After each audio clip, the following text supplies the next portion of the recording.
Salut Jérém. Salut Aurel. Ça va? Ça va et toi? Ouais. Qu'est-ce que tu portes aujourd'hui? Je porte une petite Datejust qui vient de rentrer là, qui est un peu mignonne. Je l'aime bien celle-là parce que c'est une que tout le monde connaît pas. On pourrait croire que c'est une 014 et non. C'est non. une 16030 avec la lunette en acier et je trouve que ça donne à cette montre complètement une autre gueule. Oui. Et j'aime bien parce qu'il y a des gens qui aiment la Datejust, mais... T'as moins le côté or blanc et lunettes cannelées. Ouais, t'as un côté moins shiny. C'est moins prononcé. C'est plus discret. Moi, je la trouve plus étalée, la lunette, et moins... Ouais, c'est vrai. Moins tranchante. Je la trouve plus douce. Mais... Et en fait, ça permet aussi d'avoir une icône sans avoir l'icône, tu vois. Oui. Et ça, des fois, il y a des gens pour qui... qui aiment bien ça, tu vois. Ouais, le petit détail qui fait que... Non, c'est pas la même que les autres. Tu portes une 016. Ouais. Non, c'est une 030. Ouais. Et je vais t'expliquer pourquoi. Ouais. Voilà. Une 014, c'est pas grave. Ouais, bon, c'est pareil. Ça n'existe pas, une 016. Oui, mais une 016, oui, voilà. Mais moi, je vais l'inventer. Et toi, qu'est-ce que tu portes? Baltique. T'es resté dans ta ligne droite, quoi. Ouais, bah tu sais, avant que je l'enlève, il va falloir un bout de temps. Voilà. Bah c'est bien que t'en reprofites, je trouve que tu la portais pas assez cette montre. Oui. C'est vrai. Je suis mitigé. Bon, on verra. Non, mais tu sais, en plus maintenant, pour acheter, je veux vendre. Oui. Donc je sais que c'est peut-être une pièce que je vendrai. Oui, pour accéder à autre chose. Ouais, pour acheter autre chose. Bon, on parle de quoi aujourd'hui? On parle d'Amida. Ouais. Et ça fait plaisir. Ah, ça fait trop plaisir. Ouais. C'est une des sorties qui nous fait le plus plaisir cette année, je pense. Bah moi, c'est celle que je voulais mettre très très haut dans le top de Watch Wonders. Ouais. Enfin, de Genève, parce qu'on l'avait pas vu à Watch Wonders. Mais on pouvait pas en parler, il y avait de l'embargo. Oui. Là, ça y est, l'embargo est levé et il nous tardait de pouvoir vous en parler. On a pu avoir la pièce avec nous, on a pu vous faire des macros comme il faut. Moi, ce que j'aime, c'est qu'on est vraiment dans une belle époque pour ce genre de design. Je suis obligé de rattacher ça un peu à Space One. Le fait qu'ils aient sorti Space One, que ça ait marché autant, c'était de vulgariser, entre guillemets, de rendre plus accessible un design un peu fou. Oui. Bah là, Amida, on est toujours sur un design un peu fou, qui est très rétro-futuriste, là.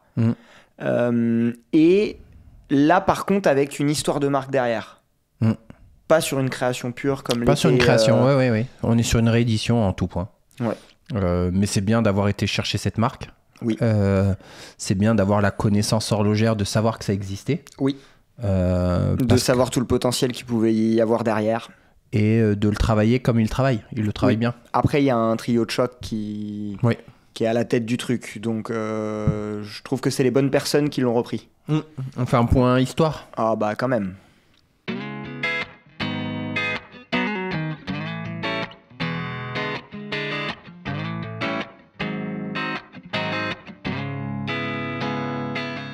Bon, c'est un point histoire montre et pas que montre en vrai. Non, oui.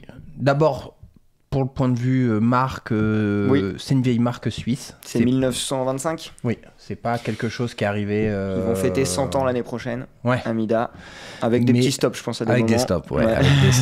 Avec des stops, la crise du quartz et une résultante de la création de cette montre. Oui, bien sûr, clairement. Mais pas que, c'est aussi les années 60 et les années 70. Oui. Où il y a une folie qui se passe dans la tête des designers et dans la société. Oui. Où le futur, c'est maintenant.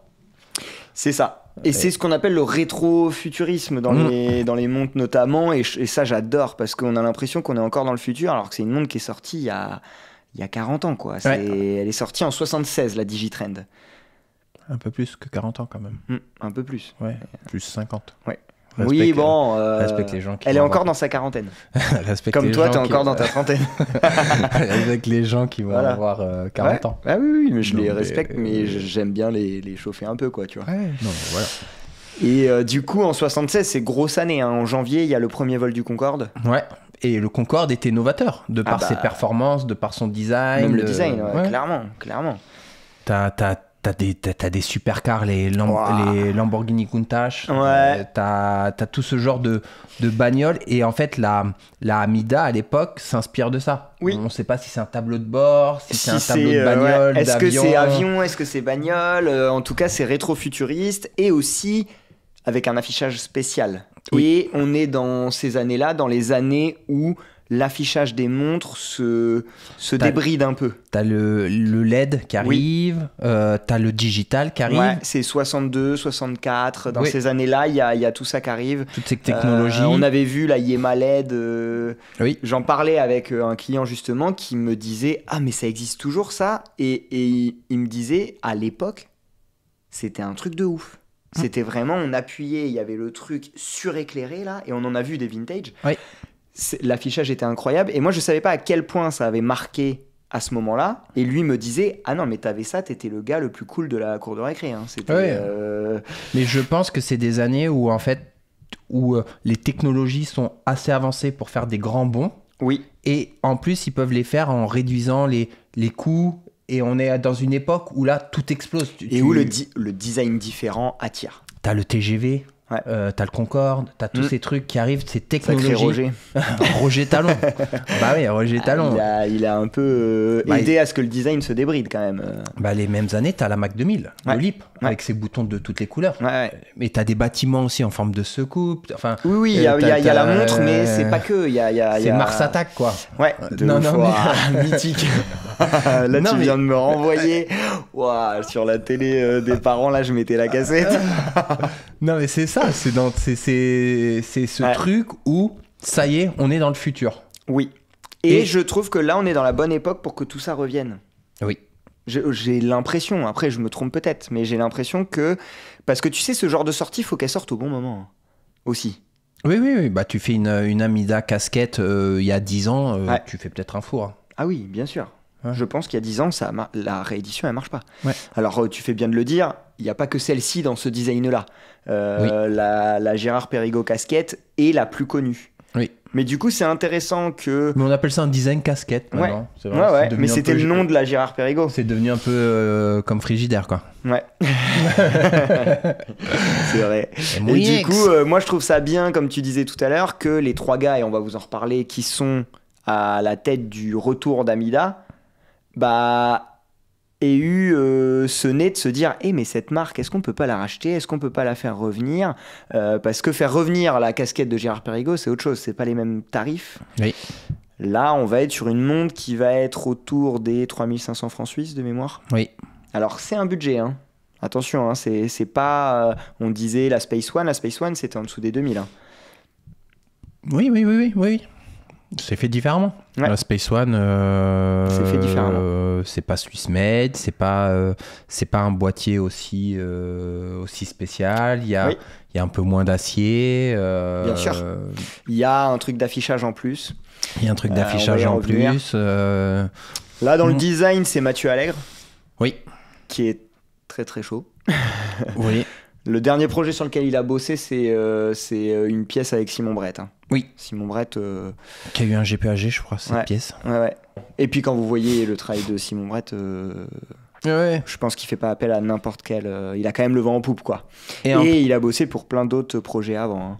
Et en plus, c'est un designer qui est pas arrivé là par hasard, c'est qu'il avait un affect pour cette pièce. Oui. Et il était aussi un peu source du projet de vouloir la relancer. Oui. Donc c'est pas juste on t'appelle, on a eu ça, c'est qu'il était dès la base du projet. Il est là dès la base, ouais. Il s'est associé avec Clément, le fondateur de Deux Pencelles. Oui. Donc qui a plus d'expérience dans le côté développement de marque, on va dire. Ouais, fabrication pure. Fabrication aussi. Et il y a Bruno aussi qui est au côté plutôt mécanique, on va dire. Ouais. Plus dans le côté horloger. Et vous allez voir que c'est important sur cette pièce. C'est qu'ils n'ont pas... Tout comme la Space One, c'est ça que j'adore aussi, c'est qu'ils n'ont pas juste dit on met un mouvement, voilà. Ils ont été cherchés pour faire un module. Oui. Pour la rendre pas manuf, mais en tout cas un petit peu. Oui. On parle de la montre. On parle de la montre.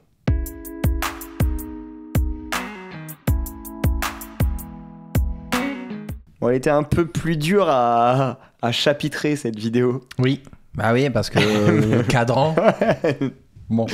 Même moi, dans les macros, j'étais un peu paumé. Ouais. Tu sais, je pouvais pas faire comme d'hab. Au moins, on a un boîtier. Donc, Ouais, on va en parler. On va parler du boîtier parce que je pense que c'est important. Moi, quand j'ai vu les visuels de cette montre en premier, je me suis dit, c'est top, mais ça va être une réédition trop grosse. C'est ça que j'avais comme impression. Et vous savez que j'aime les petites montres. Bah, en vrai, on l'a eu pendant plusieurs jours. On a pu la mettre au poignet pendant des heures d'affilée. Elle est hyper agréable à porter. Pour le coup, c'est là où on voit la patte du designer. Oui. Moi, j'aurais aimé avoir une vintage en même temps dans les mains. Ça aurait été l'idéal. Mais en tout cas, là, sur cette pièce, je trouve que ça passe trop bien au poignet. C'est un 39. C'est un 39,6 par 39. Oui. Sur du format légèrement carré, ça peut paraître un peu gros. Et oui, c'est pas une toute petite montre. C'est pas une toute petite montre. Ouais, c'est pas une toute petite montre, mais en fait, elle est super agréable quand elle est au poignet. Parce que même, du coup, t'as de l'épaisseur, forcément, puisque t'as ton cadran qui est en hauteur. Bien sûr. Donc, mais ce qui est bien, c'est que ça retombe. Ça retombe derrière, mais tu as 15,6 au plus haut. Ouais. Donc quand même. C'est quand même là. Ah non, mais c'est un beau bébé. Hein. C'est pas un truc qui va passer sous ta chemise. Ça passe, mais il faut pas avoir des boutons de manchette.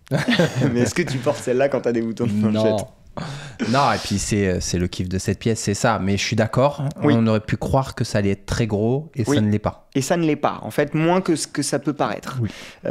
Tout en ayant de la présence quand même. Et il en faut, parce qu'il faut de l'épaisseur, puisque votre cadran, entre guillemets, votre affichage, vous le voyez là. Si c'est trop fin, on ne voit rien. Bien sûr. Sachant que déjà là, c'est pas la montre la plus lisible que vous aurez dans votre collection. Hein. Non. Mais c'est pareil, suffisant. Sur ça, j'ai pas été... Oui. J'ai pas été choqué. Non. Non, et puis là, ce qui est beau, c'est le travail de l'acier. Ouais. Il y a un brossé légèrement soleillé, en fait, sur toute la boîte. Ouais. Le côté ouverture un peu... tu sais, c'est pas droit, c'est comme ça. Ouais. Et on a un poli. Et où on a, voilà, c'est ça, où on a un espèce de petit chanfrein. C'est pas vraiment un chanfrein, c'est que toute la face devant, là... Ouais. La fenêtre, elle est polie, quoi. Et de mémoire aussi sur les arêtes qui filent sous le fond de boîte. Dessous, ouais. Dessous, ouais. Et... Donc, assez joli. Ah bah, ça fonctionne très très bien. Ouais. Là, la pièce, pour le coup, pour moi, il n'y a pas d'erreur. Ouais. Alors après, c'est chacun ses goûts, mais je trouve que la réédition, elle a été bossée comme il faut. Parce que pareil, on peut pas mettre trop de finition à plein d'endroits. Le dessus, il faut que ce soit une seule finition. Il faut que ce soit... Et puis, c'est une pièce... par rapport à l'époque, par rapport à l'année, il faut qu'elle soit brute aussi. Il y a ce côté indus à mort. Il faut que ça reste industriel. Ah ouais, un bloc d'acier là. Ouais, c'est ça. Ouais. Le fond de boîte, t'en penses quoi, toi? Je suis pas hyper fan de la gravure. Je sais que c'est ce que t'avais relevé, toi, quand on l'a vu. Je sais pas que je la comprends pas. Enfin, elle me fait ni chaud ni froid. Et ce côté un peu cœur ouvert sur le mouvement... T'aurais pas fait ça? Non. Moi, je comprends pourquoi ils l'ont fait. Parce qu'ils la passent en mécanique, ils veulent le montrer, je peux comprendre. Ils ont fait une gravure un peu spatiale derrière. Ouais, mais je comprends pas le spatial. Mais moi, je suis fait. d'accord avec toi, j'aurais pas fait ça. J'aurais fait limite, tu sais, un truc tout droit, avec des gravures, avec une typo de dingue. Ouais, très carré. Comme un brevet de designer ou un truc. Exactement. Un truc très... je suis d'accord. Mais là, ce qu'on juge, c'est plutôt le choix qui a été fait. Dans la finition, le fond de boîte, il est bon. La finition est bonne. Oui. Maintenant, c'est juste qu'on n'aurait peut-être pas, nous, fait ça. Oui. Ouais. Mais pareil, pas non plus de fausses notes ou pas de... Enfin, c'est un fond de boîte et après, c'est des choix, des goûts, des couleurs. Mais il est bien. Ah oui, il est pas mal fait. Dans tout ce qu'on va parler de toute manière dans cette pièce, la finition, elle est bonne. Ah oui, clairement. Et heureusement, parce que c'est quand même un prix, comme on disait. Ouais. Bon, on parle du mouvement et de l'affichage quand même. Bah oui, ça va être notre partie mouvement cadran, affichage. Quoi, ils font des trucs chelous, alors on sait pas trop comment les faire.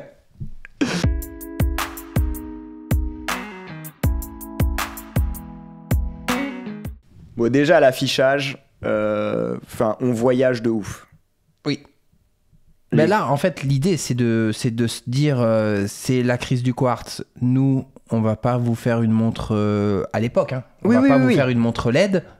Comment on pourrait faire un truc surfer sur ça moderne, tout en restant, nous, suisses, avec nos mouvements mécaniques, avec ce qu'on sait faire Et ils font ce truc qu'ils appellent Digitrend, où tu entends un petit peu digital, tu entends trend. Le nom, il est bien trouvé. Hein. Pour l'époque, je pense que ça devait marcher. Hein. Ça résonne.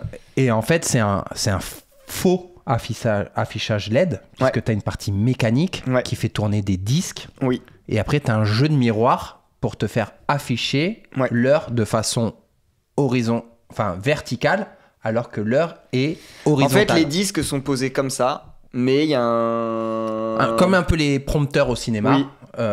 Qui vient faire une réflexion sur le cadran. Exactement. Si on peut appeler ça un cadran. Ouais. Qui est lui d'inspiration un peu automobile, compteur de voiture, compteur d'avion. Moi j'adore.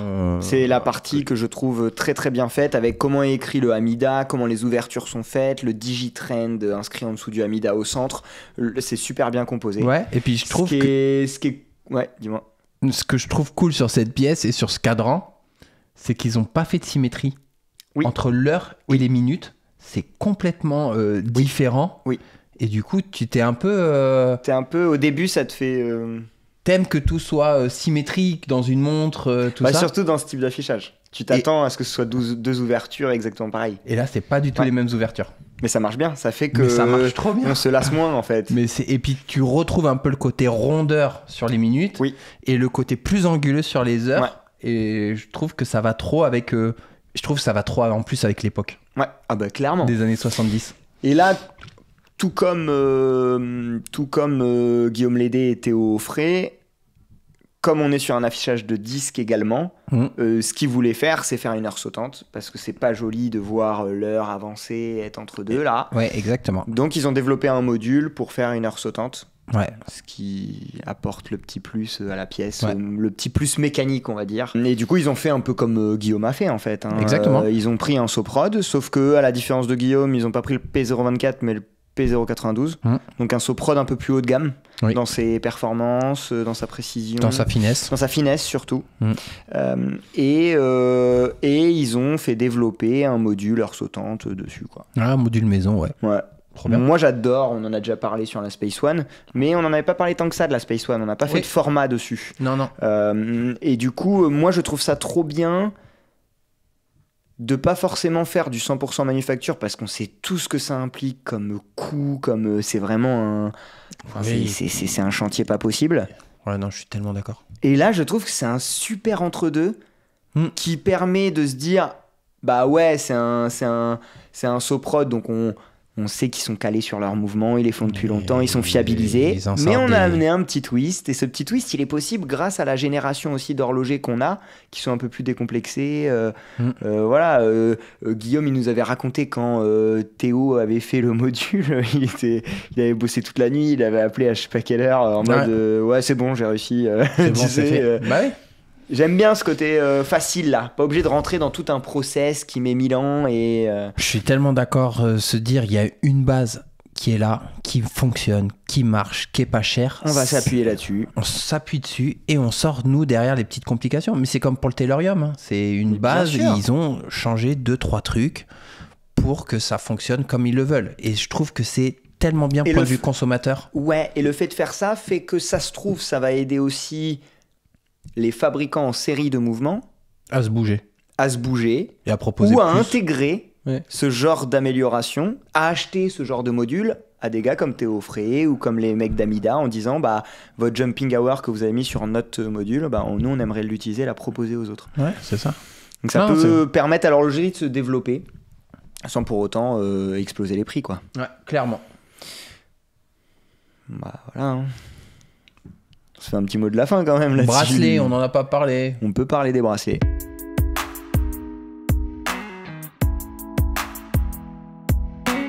Moi, je trouve que l'acier est trop bien fait. L'acier est magnifique. Ouais. Et en vrai, pour moi, c'était un défi de la marque de réussir à faire un acier pour cette montre. Parce que, bah, on l'a dit, le design est très bloc de métal. T'es obligé de proposer un acier pour moi. Et en même temps, ça peut casser la pièce si tu le fais pas comme il faut. Et il faut qu'il soit bien intégré à la boîte. En plus, tu as 22 en haut. Oui. Donc, c'est quand même un défi d'avoir un bracelet en 22 en acier. Qui s'affine bien. Qui fasse qui prennent pas le poids sur la boîte, mais qui la complètent. Oui, exactement. Il faut qu'ils se mettent au service de la boîte. Ah ouais, et là, pour aller rendre ça, le tout équilibre, quand ta base, c'est un truc de 15-6, 39 par 39 en carré, ce qui est assez gros quand même, faut y arriver. Pour moi, le défi, il est réussi. La boucle papillon, c'était indispensable. Oui. Je pense qu'une déployante simple n'aurait pas été adaptée. Non, parce que c'est pas une montre, même si elle a un design très sportif, c'est clairement une dresse un peu. Il faut que tu restes dans ce truc un peu invisible, acier. Exactement, le design prévaut. Ouais. Donc, je suis d'accord. Ouais. Et après, il y a un deuxième bracelet qui marche très bien aussi. Cœur noir avec un petit peu alors c'est un nubuck un peu. Ouais, avec un effet comme les sièges de voiture. Oui. Tu vois, un peu. Et dessous orange de mémoire. Dessous orange, qui reprend l'affichage et donc qui va lui donner un côté plus sportif. Et quand tu l'as au poignet, tu vois un petit peu la bande orange sur ta peau. Oui. Et ce qui marche bien. Ça fait un petit rappel. Non, c'est très beau. Ouais. Les deux bracelets fonctionnent très bien. Ouais. Bon. Maintenant, il nous reste une dernière chose, prix disponibilité. Bah oui, on est obligé. On le met dans le mot de la fin. On le met dans le mot de la fin.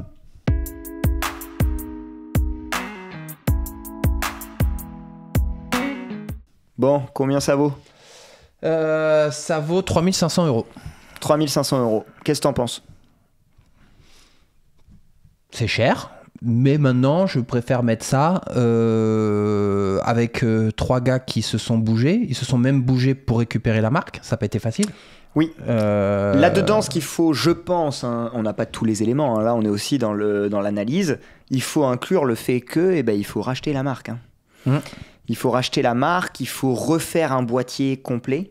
Oui. Parce que, attention, il y a beaucoup de marques qui se lancent qui, en fait, prennent des boîtiers génériques, existants. Là, il faut refaire et avec une épaisseur d'acier, Je pense que le gars qui te fait le moule de ça et qui te fait les boîtiers, il te charge beaucoup plus cher que pour une énième montre ronde, tu vois. Mais bien sûr. Et puis, tu es en Swiss Made. Oui. Tu as toute cette partie d'affichage à gérer. T'as ton heure sautante. Le saphir un peu prisme là, il doit coûter un peu aussi. C'est pas. T'es en. Cette pièce, je me pose la question, est-ce que tu penses qu'ils auraient pas pu la faire en manuel ? Ah, je sais pas, tu vois. Ah, je sais. Ah oui, ouais. Pourquoi ? Pour qu'elle soit plus fine ? Ouais, peut-être. Mais en fait, le problème de la finesse, c'est l'affichage. C'est qu'après. Oui, mais t'aurais pas ce fond de boîte qui part un peu en secoupe dessous, ça finirait un petit peu plus plat. Quoique après, ça rentre bien dans la peau. Après, c'est le début de la marque, ça se trouve, il y aura une deuxième manuelle plus tard, on sait pas. Ouais. Mais en tout cas, moi, le prix, on était sur le prix, me choque pas. Je trouve que c'est de l'exceptionnel, que ce soit dans le design et dans la création. Clairement.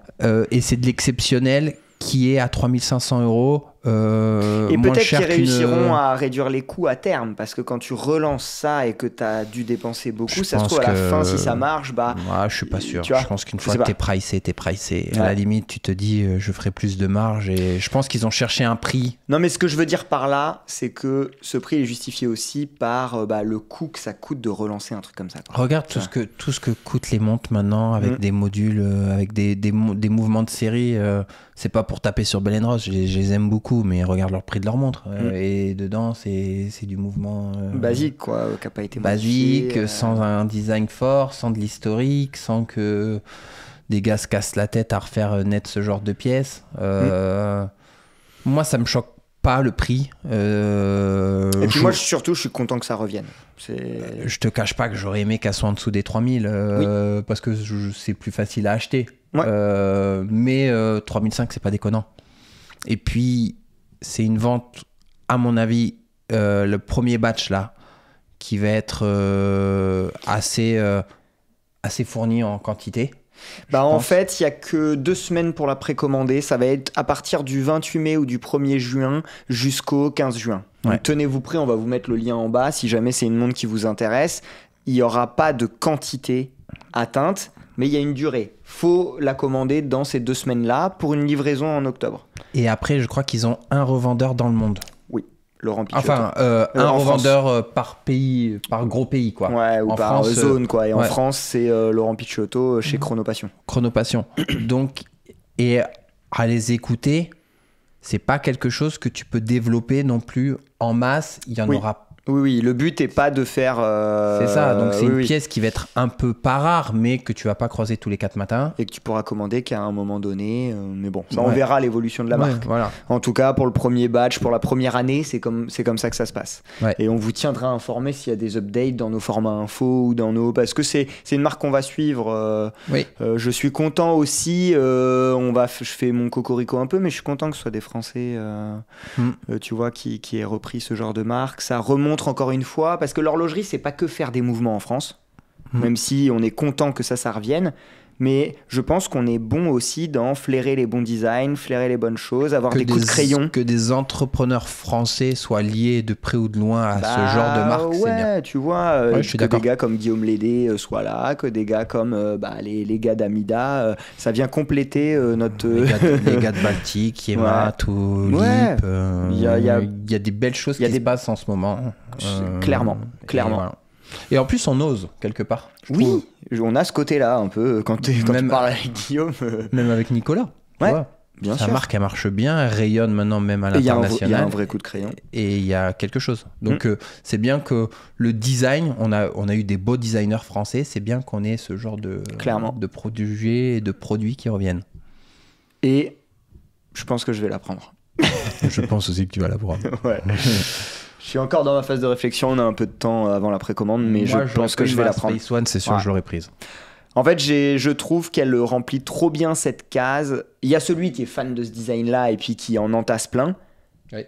Mais je trouve qu'arrivé à un moment dans une collection, on a envie de pièces très marquées pour remplir des cases très précises. Et celle-ci, je pense que ça peut être la montre un peu folle, le design un peu fou de la collection, quoi. Ouais, mais clairement. Clairement, et puis c'est iconique. Donc, Bon, reste à voir ça. Ouais. À la prochaine. À plus tard.